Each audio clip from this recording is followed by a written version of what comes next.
তো hi guys, welcome to my channel. এখানে দেখো চলে আসি নতুন একটা ভিডিও নিয়ে। তো আজকের এই ভিডিওটাতে আমরা আলোচনা করব যে বিষয়টা নিয়ে, সেই বিষয়টি হচ্ছে অঙ্গনওয়াড়ি এবং আশা কর্মীদেরকে স্থায়ীকরণের দাবি নিয়ে এবং তাদের যে গ্র্যাচুইটি সেই গ্র্যাচুইটি নিয়ে, এবং এছাড়াও মোবাইল রিচার্জের 350 টাকা, এগুলো হচ্ছে তাদের ডিমান্ড। ঠিক আছে, তো এটা আদৌ সম্ভব কি না, মানে এগুলো হবে কি হবে না, বা গ্র্যাচুইটির টাকা তারা পাবেন কি পাবেন না, গ্র্যাচুইটির টাকা কত টাকা পান, বা গ্র্যাচুইটি কত টাকা ধার্য করা হয়েছে সেটা, এবং তাদেরকে স্থায়ীকরণ করানো হবে কি না, বা কোথাও অন্য কোনো রাজ্যেতে অঙ্গনওয়াড়ি কর্মীদের স্থায়ীকরণ করানো হয়েছে কি না, সমস্ত তথ্য এই ভিডিওতে আলোচনা করব।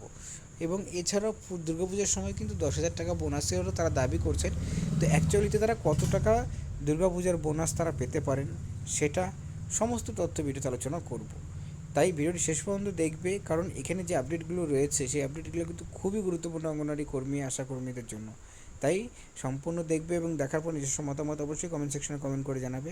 আর যদি ভিডিওটি ভালো লাগে লাইক করবে, চ্যানেল থেকে চ্যানেলটিকে সাবস্ক্রাইব করবে। তো চলো সময় নষ্ট না করে প্রথমে আমরা ডিটেলসে আলোচনা করি গ্র্যাচুইটি নিয়ে। যে গ্র্যাচুইটির যে দাবিটা উঠে আসছে, সেই দাবিটা অ্যাকচুয়ালিতে ভ্যালিড কি ভ্যালিড না, বা অঙ্গনওয়াড়ি কর্মীরা গ্র্যাচুইটির কোনো টাকা তারা পাবেন কি না। তো দেখো, প্রথমত যে বিষয়টা আমরা তুলে ধরবো সেটি হচ্ছে ডিটেলস আমি দেখাচ্ছি। এক নম্বর হচ্ছে যে পেমেন্ট নিয়ে সুপ্রিম কোর্টের যে অর্ডার, মানে গ্র্যাচুইটি নিয়ে। ঠিক আছে, যে সুপ্রিম কোর্ট কী বলেছে, অঙ্গনওয়াড়ি ওয়ার্কার এবং helper payment of gratuity act 1972 সালে যে রুলস রয়েছে সেই অনুযায়ী অঙ্গনওয়াড়ি কর্মীরা কিন্তু, অঙ্গনওয়াড়ি হেল্পার তারা কিন্তু এটার আওতায় আসেন, মানে সুপ্রিম কোর্টের অর্ডার। এবং যে 1972 সালে যে গ্র্যাচুইটি অ্যাক্ট রয়েছে, মানে নিয়ম রয়েছে, সেই নিয়ম অনুযায়ী কিন্তু অঙ্গনওয়াড়ি কর্মী এবং যে সমস্ত কর্মীরা রয়েছেন, আশাকর্মী হোক, সকলেই কিন্তু এটার প্রাপ্য। এটা কিন্তু সুপ্রিম কোর্ট থেকে বলা হয়েছে, ভার্ডিক্ট দেওয়া হয়েছিল।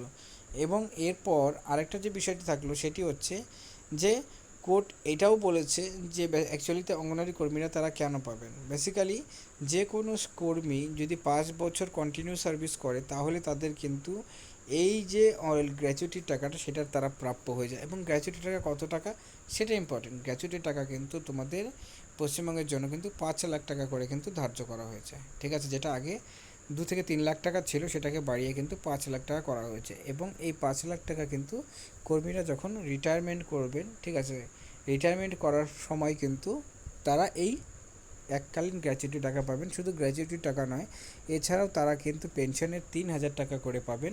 এবং সেটা নিয়েও আমি অলরেডি ভিডিও বানিয়েছিলাম, যে গ্র্যাচুইটি টাকা নিয়ে এবং পেনশনের 3,000 টাকা নিয়ে, যেখানে আমি বলেছিলাম যে 18 থেকে 40 বছরের যে সমস্ত কর্মীরা রয়েছেন তাদেরকে PMSYM এই স্কিমের থ্রুতে তাদেরকে রেজিস্টার করতে হবে। এবং রেজিস্টার করার পর তাদের 55 টাকা থেকে 220 টাকার মধ্যে প্রত্যেক মাসে একটা টাকা তাদের জমা করতে হবে, এবং বাকি টাকা সরকার জমা করবে।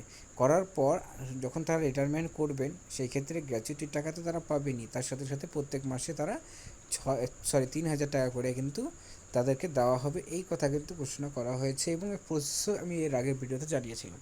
ঠিক আছে, তো এটা একটা বিষয় হলো। দ্বিতীয়ত যেটি হচ্ছে মোবাইল রিচার্জের টাকা। তো মোবাইল রিচার্জের টাকা নিয়ে আমরা অলরেডি জানি যে 166 টাকা করে মোবাইল রিচার্জের টাকা দেওয়া হয়, যেটাতে কিন্তু কর্মীদের বিভিন্ন সমস্যার সম্মুখীন হতে লাগছে। কারণ তাদের প্রতিদিনই কিন্তু PM পোষণ ট্র্যাকার যে অ্যাপটি রয়েছে, সেই অ্যাপসে কিন্তু সমস্ত তথ্যগুলো আপডেট করতে হয়। তো নেট অবশ্যই বেশি করে লাগে। তো মিনিমাম রিচার্জ কিন্তু 300 টাকা, মানে 300 টাকার নিচে কিন্তু কোনো রিচার্জ করলে কোনো কর্মীদের কোনো কাজই হয় না। ঠিক আছে, তাদের বিভিন্ন সমস্যায় পড়তে হয়। তো সেই ক্ষেত্রে 166 টাকার থেকে তাদের যে দাবি রয়েছে যাতে 350 টাকা করা হয়। এবং 350 টাকা করলে পরে তাদের যে কাজগুলো, সেই কাজগুলো তারা নিজস্ব, মানে নিশ্চিন্তভাবে করে তারা কিন্তু এই কাজগুলোকে করতে পারবেন। তো তাই 350 টাকা কিন্তু অবশ্যই এটা তাদের প্রাপ্য। কারণ কি, যেভাবে করে তাদের কাজ করতে হচ্ছে, সেক্ষেত্রে রিচার্জের টাকাও যদি নিজের পকেট থেকে তাদের দিতে হয়, তাহলে অবশ্যই একটা বিভিন্ন সমস্যার তাদের সম্মুখীন হতে হয়। তো এটা একটা বিষয় রইলো। এবং এছাড়া 10,000 টাকা পূজা বোনাসের কিন্তু তারা দাবি রেখেছেন। কিন্তু নিয়ম কি বলছে, নিয়ম বলছে যে যারা রেগুলার এমপ্লয়িজ রয়েছেন তারা কিন্তু 6,800 টাকা, যেটা আগের বছর পর্যন্ত পেতেন, 600 টাকা আরও বৃদ্ধি করে 7,400 টাকা করে করা হয়েছে। সেটা রেগুলার কর্মীদের জন্য, যারা 44,000 টাকার নিচে হচ্ছে স্যালারি পান, তারা কিন্তু এই পুজোর সময় অ্যাডক পূজা বোনাস, সেই টাকাটা তারা কিন্তু পেতে চলেছেন, প্রত্যেক বছরই তারা পান। অন্যদিকে অঙ্গনওয়াড়ি কর্মীদের কত টাকা, 2,000 টাকা থেকে কিন্তু 4,500 টাকার মধ্যে তাদের কিন্তু পুজোর বোনাস দেওয়ার কথা বলা হয়েছে বা সেই টাকাটা দেওয়া হয়ে থাকে।